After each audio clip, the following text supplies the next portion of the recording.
My name is Matthew Belisario. This is Greg Hendrick. Welcome to another edition of the Belisario Sonic YouTube channel. Those aren't war drums. That is the Korean standing drum called a jangu, performed here by this artist we're going to review today in her new album. It's Sung Mi Hong, and the album is called Careless, and it's phenomenal, ladies and gentlemen. It is. I think we were both somewhat blown away by what's on this thing. Matt, what do you think? Yeah, it's a pretty impressive album. I like the fact that Sun has written all the songs on the album, so she's composed all these tracks. All originals. That impresses me a lot.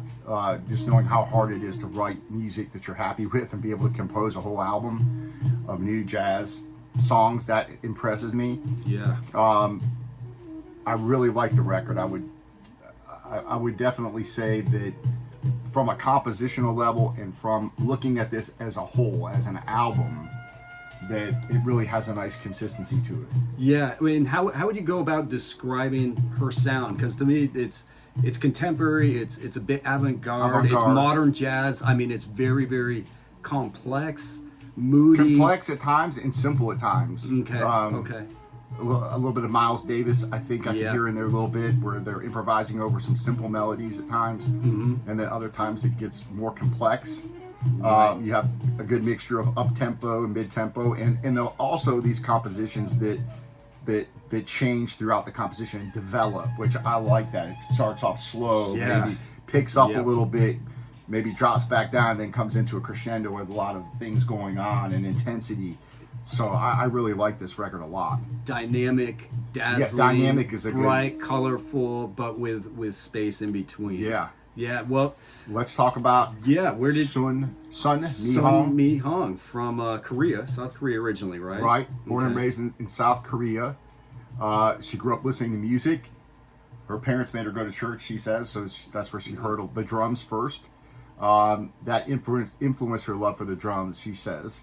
At the age of 12, she really became interested in it, but it took like 5 years to convince her parents to get her a drum set. They were kind of like, wanted her to play piano, right? Yeah. Start off on piano. Maybe she'll grow out of that and do something else. And they weren't, from what I could gather from the interviews and that I watched a brief documentary on her, they weren't very happy about her going into this particular profession. So for 5 years, she tries to convince her parents. Finally, they give in. They say, okay, you got up until when you go to the university to get this down. There was a bit of a time limit, huh? Yeah. Okay. And so she practiced under her mother's hair shop 10 hours a day. Wow, that's incredible. So she could go to a music university. Sometimes she said she even slept in the practice room, so one thing I gathered from her, she's a very determined individual. Once she heard Brian Blade on drums, that was her introduction to jazz. And apparently in South Korea, there's not a whole lot of jazz going on. So she figured she had to go to Amsterdam. And she was afraid to tell right there, isn't it? Dedication, just at a young age, I'm going to go to college in Amsterdam. And was afraid to tell her dad. So I think she said she waited till like 2 weeks after. She had already bought her plane ticket, saved up her money to go to Amsterdam. 2 weeks later, she tells her dad. And of course, her dad's not too happy about it. But she spent her 600 euros to get there. And what she ended up going to, man. That's incredible. I heard the story where she was she somehow got a lesson or a clinic with this metal drummer, and she took the like a full hour lesson, but she loved it so much she ended up staying 4 hours, and says she just basically did 16th notes on the toms for those 4 hours, but she loved it so much she was like, no, I don't want to go home, I just want to stay here and play. So from an early age, she just had that real love of drumming, of music. Yeah, her personality and her determination is really impressive, and she even had to pass the entrance exam to get into the college, and that was primarily supposedly you had to speak English. She said she could hardly speak English, but she managed to pass the entrance exam to get in. And this was the conservatory in Amsterdam? Yes, yeah. Okay. So she said she became a new person in Amsterdam. it really met all of her bandmates there. She was a winner of the prestigious award, the Edison Award, in the Senna Dutch Jazz Competition in 2018. She won that. And then she established a quintet. And what I find interesting is she's been playing with these same people for all three of these records, including this third record, Resonance. So that's kind of how she got around to playing jazz, and then this foundational unit she plays with. Right. Now, I also took a look at kind of her philosophy. Yeah, well, I was like hearing that, like what inspires them to Yeah. write the pieces. What kind of themes do they like to explore? So she says on playing drums and composing, she says composing is a different way of bringing her identity to the front. She says, when I compose, I don't use drums at all, for I don't want to compose something for my own satisfaction, because I want to practice odd meters or something like that.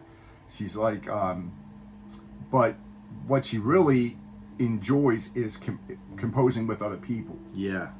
So she says she doesn't need a drum rhythm. She might even forget about that completely. Okay. You might think that it was not a drummer who composed the tune, which I would agree.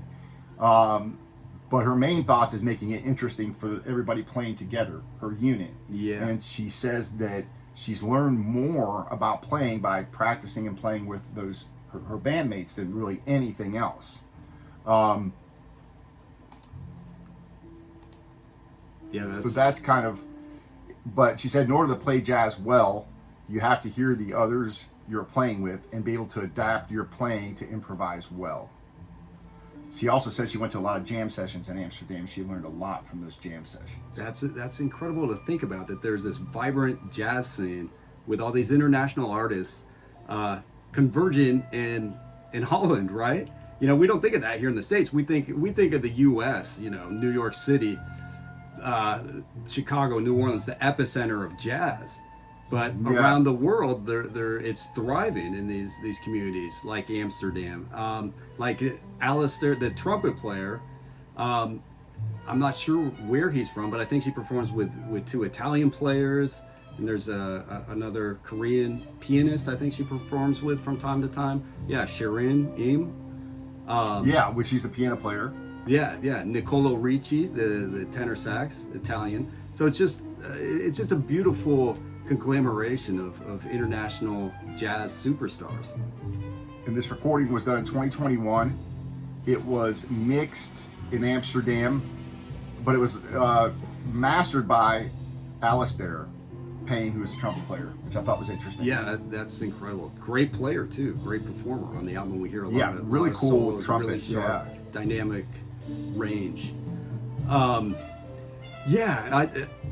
Like I said, I was really moved by this album and inspired by it. And to me, it's just refreshing that there's these younger artists around the world doing new and innovative music. And this album is innovative, to say the very least. Yeah, I think it's important, definitely, to get people interested in hearing the new things. Is in the jazz community, what I'm finding is most of the people that are into jazz, seriously into jazz, are usually people our age. They're in their 40s, 50s, 60s, 70s even. And a lot of the younger people aren't listening to that much jazz. But the problem being with the people our age in general is they're interested in all these older recordings, which are great. They're fantastic. Mm-hmm. But traditional. It's kind of getting to where people would rather go back and listen to a Coltrane than they would explore and find some new artists that are doing new things. And that was the whole thing Coltrane was about, was creating new things. So such a good point. Yeah, I think it's important. And hopefully younger people are going to be getting into artists like this as well. Yeah, for sure. Anything else you took from her composing or? There was a quote she said about a previous album she did called Self-Strewn Portrait, and I thought it was really insightful. She says that the album was about wondering about my life as a foreigner. My self-portrait is a little messed up. It isn't perfect, so I wanted to express this in music.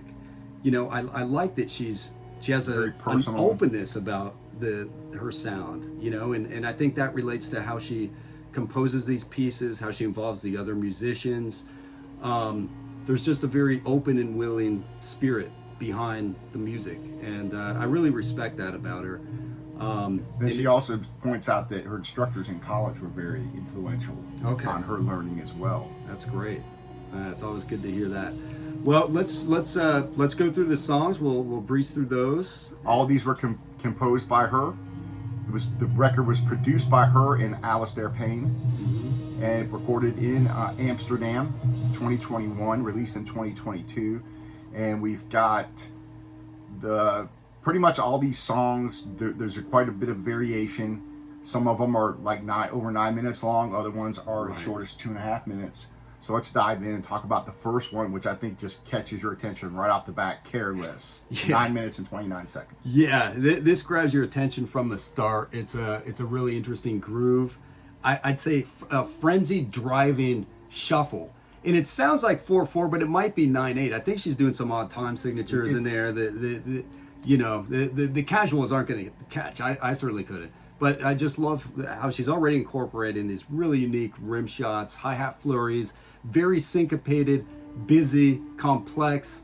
And then the horns come in with this staccato, like, dun-dun, dun. You know what I mean? It's just really like, whoa. engaging. I, as a drummer, too, I was pulled in from the get-go and really found this song next level. Yeah, so the drums are very prominent, but she gives everybody space to play. The bass has some really cool runs in there, and of course the horns, they all have a chance to improvise and off that melody, which is kind of a fairly simple melody. Yeah, right. But it's has a complexity to it where, especially with her drumming, kind of giving that off beat or whatever that is. Yeah, it's very interesting and a lot of fun. I really like that a lot. Second tune, Blind, 9 minutes and 41 seconds. I like this one a lot as well. Okay, yeah, this one's a little more ominous though, right? It was a more little laid bit back, more mysterious. I found it, and I think it's a bit in the minor register. Is that right? Like it sounds like it sounds like a very intense, kind of almost a somber feeling to it. But I really like her drumming. The cymbal splashes, the sax, the trumpet, the piano have some great improvised solos. It builds up, and again, the trumpet catches my attention on this one, this playing. Yeah, it's interesting how it switches gear, because at first it sounded like like it could have been the soundtrack to an Alfred Hitchcock film. I felt like I was involved in some whodunit mystery, right? And then it just builds about 5 minutes in. It's a totally different song than that first opening, those first opening bars. And the sax and piano take us on a melodic detour through the woods, at which point the drums and bass join in, and it just becomes this really interesting, intense jam. Yeah, I like that one a lot. Number 3, 0191, 5 minutes and 46 seconds. Piano kicks it off, kind of more contemplative sounding, some cool percussion. Yeah, which I think sound we hear at the beginning, I think it's a rain stick maker. You ever heard one of those? Yeah, okay. I think that's what Something it is. like that. Yeah, it's really unique. And then you have some beautiful piano playing here. Very nice, beautiful melodic piano playing. And again, I want to stress that this is really an album that I think deserves to be listened to from beginning to end in order for you to really grasp the entire picture she's painting here. I just want to point that out. Yeah, and on this song, you really get a sense of the broadness of her palette, how she paints as a painter with these dings, zings, swings, just all these different sounds she's doing. I get the sense she's playing on like the stands. She's using everything at her disposal to make these incredible sounds. But this song was interesting to me too, because it almost had a certain classical feel, like Chopin or Debussy, just that slow rolling piano rolling over, Zildjian Cymbal Hills, or whoever sponsors her. I always played Zildjian. Maybe she's Sabian. A word to our non-sponsors. Yeah, right. The next one, Screams Like Vapors, improv, 2.5 minutes long. I really like the way this one starts off with that tribal sound to it. What is that? That's the standing drummer you're talking? Is that? I think so, Matt. Yeah. So like the Japanese taiko, I believe it is. She's using the Korean version of that, which is the jangu. Yeah, and it starts off. It almost has like this tribal ritual feel, and then the sax comes in, echoes off that rhythmically, and I found it very hypnotizing. Yeah, so I like that one a lot. I love how the drums and the trumpet kind of accompany one another on that, and ends with this pretty cool little melody, but it doesn't develop at all on this, and that gets resolved at the end of the record, which we'll talk about. Letter with No Words, 6 minutes and 35 seconds. I really like the simple melody. It's very, almost a soothing melody, very laid back, contemplative, but yet haunting. Yeah, and this was supposedly about a letter or the song is written for her father, a letter with no words, right? So while there might not be any words in this letter, musically she's expressing a lot of stuff. Yeah, like I love this song. It's probably my favorite on the album. I just thought it was introspective, reflective, meditative, And then it gets intense. and then it builds, but it reminded me a bit of sketches from Spain. You know, some of those Miles Davis. Yeah, exactly. And they improvise over a fairly simple melody, but Yeah. there's plenty of room to breathe. Nothing's forced, and it's interesting that it's a letter to her father, because as she says she talks to her parents quite a bit, but then they're always like encouraging her to play pop music or do something else that's more popular, things like this. Don't go K-pop on us. And I think that from what I know, that I would think they have great respect for their parents. I get They that really sense do, as well. right? Yeah, I certainly and get there's that nothing certainly nothing wrong with that. That's important, but I think that at times probably is conflicting for her, because she obviously wants to please her parents, but at the same time she wants to play this music, and she's determined to play it. So. And she's that's living like 3,000 miles yeah, away, so I think that's got to be. and she's being hard successful. too. So Yeah. next one, As We Are, 6 minutes and 50 seconds. The horn starts out on this one soon, followed by Sun's intense drumming. Again, an ominous, dark start, kind of mellows out and then intensifies as the song goes along. Yeah. What do you think of that one? That I have similar notes. Just another meditative piece, and it almost started off like a brass requiem at the beginning, and then it just crescendos into this wild jam, and then tapers off nicely. Like, just when I think of these compositions, it's a bit of a, you might say, a smorgasbord of sound, because it starts off very slow. But it's well composed. It's very well really composed, yeah. And then it builds up, and then it lets off. But yeah, just a really interesting. And the sax and the trumpet on this one are really catch your attention, I think. And then of course, Sun's drumming just really accompanies everything, and it ends up, I think, just being very intense. A nice build up.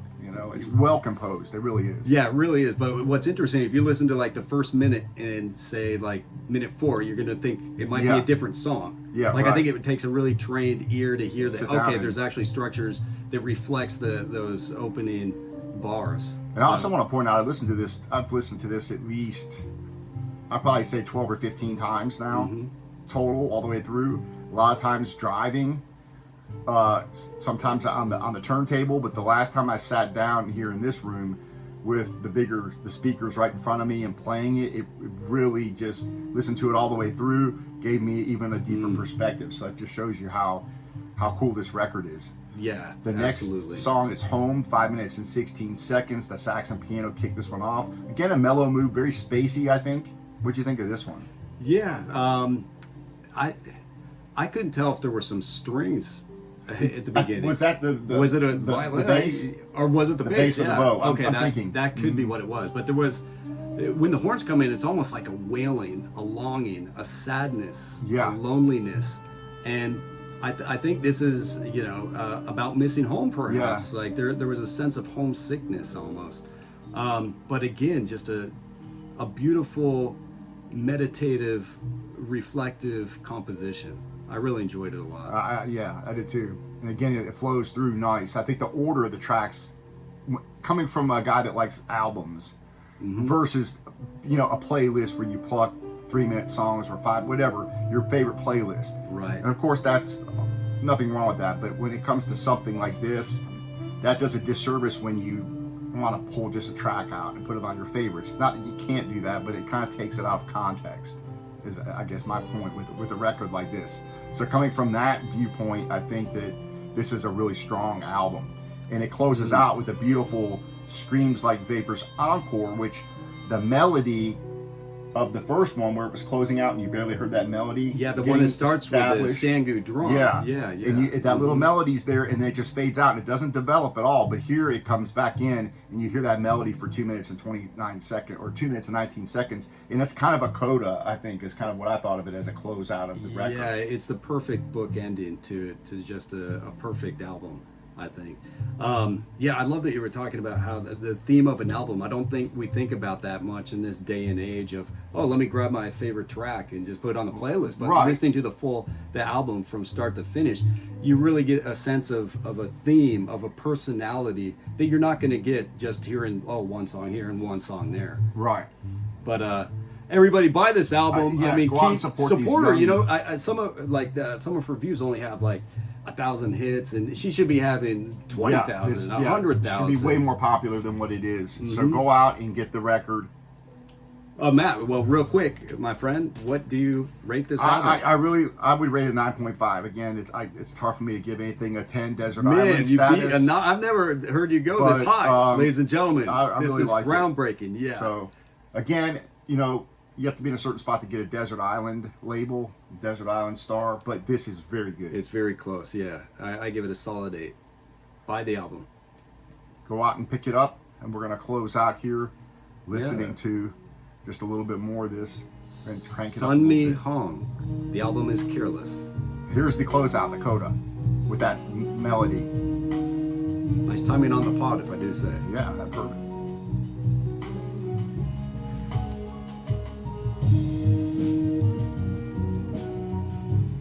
All right. Well, take care, and we'll talk to you on the next Jazz Next Nerds. time, guys. Be sure to subscribe. Take care.